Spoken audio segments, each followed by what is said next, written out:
Chers amis, bonjour, nous sommes le dimanche 2 juin 2024, j'espère que vous allez bien, que ce week-end se passe bien pour vous. Je vais procéder à la petite guidance de la semaine, comme chaque semaine vous avez l'habitude, donc c'est tirage à choix en fonction de la pierre que vous allez choisir. Alors, avant de démarrer, donc je vous rappelle, donc vous pouvez me suivre un peu sur les réseaux sociaux, que ce soit TikTok, YouTube, Facebook, également Insta, mais je suis pas trop dessus en fait, et également suivre mon site, donc www.tarologycoaching.com. Voilà, et puis la guidance de la semaine va démarrer également avec la carte maîtresse qui est la carte de Mars. Mars, c'est toute l'énergie, hein. C'est une carte qui est dans le orange très vif. Et elle est là pour donner toute la tonalité de cette semaine, qui est une semaine, on voit le personnage qui me paraît pas très heureux, donc il y a peut-être de la frustration, peut-être des choses de cette nature-là qui apparaissent, avec une volonté d'énergie un peu farouche qui est présente. À voir si elle est utilisable ou pas cette semaine, en tout cas c'est la planète qui vous guide, Mars. Alors votre choix est fait entre toutes les pierres, alors on va démarrer avec la pierre jaune, je vais voir ce qui ressort. Nous avons l'amoureux inversé, la carte de la satisfaction évolution. Alors, l'amoureux inversé, ce sont des discussions, des échanges, des rencontres qui ne se font pas. Donc là, inutile d'envisager cette direction-là. En revanche, le fait de passer votre chemin, et on voit, on passe son chemin, parce que pour moi, on passe en dessous d'une ligne de flottaison, on va dire, on passe en dessous de ça. Et c'est par ce chemin de biais, là, on va dire, que vous allez pouvoir vivre cette évolution. Donc si vous envisagez de rencontrer ou de discuter ou de négocier, ça parle de négociation aussi, l'amoureux, donc si vous envisagez ça, sachez que ça ne fonctionnera pas, mais c'est pas finalement plus mal que ça, et que vous allez contourner ça et vivre une autre situation plus intéressante en parallèle. Alors, la pierre noire. Le jugement inversé et puis l'omni-répétition. Alors bon, c'est pas énorme comme tirage, hein, le jugement inversé, donc c'est un refus à quelque part d'aller vers un endroit, un passage qui est bloqué volontairement. Donc n'envisagez pas que les choses puissent changer, surtout avec cette carte de l'ennui-répétition. Donc ça semble être une ritournelle, un train-train dans lequel vous en avez assez. Donc et vous souhaitez absolument sortir, mais pour l'instant, nix, hein, c'est pas possible. Donc avec le carte du jugement inversé, n'envisagez nullement que les choses puissent tourner favorablement. Cette semaine, c'est une semaine probablement où la carte de Mars va jouer son plein pot au niveau de la frustration. Donc c'est peut-être ça qui va se passer. Ou alors de prendre son mal en patience et de se dire que la semaine peut-être suivante sera meilleure pour changer ces choses-là. Donc ne rivalisez jamais avec la carte du jugement. C'est elle qui dicte vos choix plus que n'importe quelle carte du tarot. Alors, la pierre violette, nous avons la roue de fortune inversée, aussi un changement qui ne s'opère pas, et avec la carte de l'histoire. Donc, l'idée, hein, c'est que la roue, elle demande à être tournée, mais quand elle est inversée, donc vous n'avez pas la possibilité technique, que ce soit lié à des contraintes, liées à peu importe des situations que vous vivez qui sont pénalisantes pour ça, qui ne vous autorisent pas. Et si ça ne fonctionne pas, c'est parce que la carte de l'histoire apparaît. La carte de l'histoire, c'est une carte majeure de ce jeu, de l'oracle de l'intégration, et elle est là pour mettre le doigt sur quelque chose qui a trait avec votre historique de vie.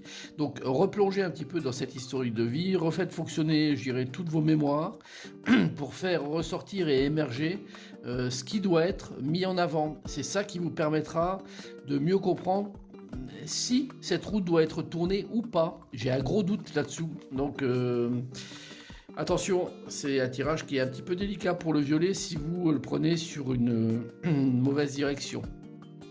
Alors, pour les signes à l'honneur, il y en a 4 cette semaine. Donc ça sera alors le signe du Cancer avec l'océan. Donc c'est les anges qui vous parlent. L'océan bleu et profond parle à votre âme, vous calme et vous guérit. Le simple fait de vous imaginer plongeant en son sein bienfaisant vous tente énormément. Mieux encore, prenez du temps pour vous approcher physiquement de l'océan. Laissez sa beauté et son pouvoir vous laver de vos soucis et de vos tracas. Donc, amis Cancer, on vous demande de lâcher prise un petit peu sur des situations et de faire le vide, hein, de repartir sur des éléments simples, essentiels. L'océan, c'est l'eau, c'est la vie. Donc, et de vous ressourcer, si c'est possible, directement vers un point d'eau, c'est pas plus mal. Sinon, imaginez-le et vous verrez que la semaine va se passer de manière plutôt calme et douce. Alors, nous avons pour le signe de la Vierge se mettre à disposition. Votre âme désire simplement servir dans la joie et nager dans un flot de bonheur constant qui vous apporte tout ce dont vous avez besoin.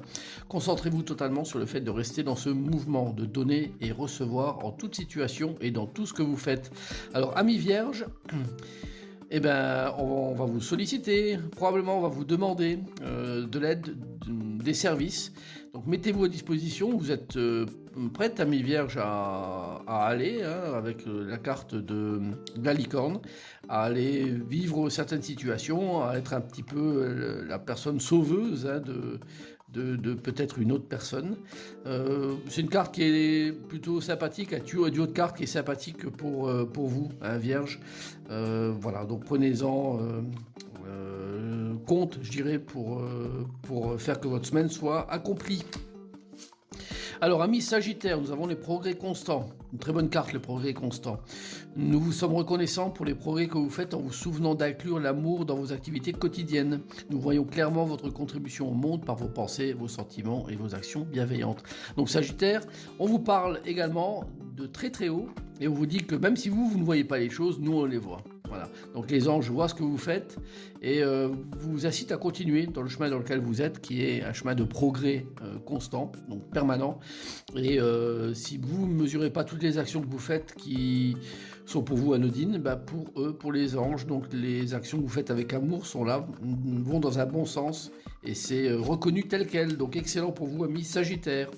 Enfin, nous avons donc le Bélier avec la carte de l'innocence. Amis très chers, tout le monde est innocent en vérité, car personne ne peut altérer la perfection de l'œuvre de Dieu. Confiez-nous vos sentiments de pesanteur pour que nous allégions votre fardeau. Confiez-nous culpabilité, colère ou ressentiment qui voilent la lumière de votre horizon. Appréciez de nouveau la paix du cœur. Donc, amis Bélier, on repart sur quelque chose de très très simple. Hein. L'innocence, c'est la carte, je dirais, peut-être numéro 1 du jeu. Il n'y a pas de numéro sur les cartes, mais celle qui est, à mon sens, une des cartes de démarrage parce que on repart sur des bases extrêmement simples, comme je disais, sans artifice. Et donc, amis Bélier, on vous demande, vous qui êtes le 1, de toute façon, le signe 1 du zodiaque, de redémarrer les choses en toute innocence, voilà, et en disant peut-être que le monde n'est pas parfait, mais qui peut prétendre l'être, et qu'il faut fonctionner avec. Donc, donnez de votre personne, votre cœur et votre générosité dans ce que vous faites cette semaine, et vous verrez que c'est une semaine qui passera tout en douceur. Voilà, donc j'espère que cette guidance va vous servir, et puis je vous souhaite une bonne semaine à toutes et à tous. À bientôt, au revoir.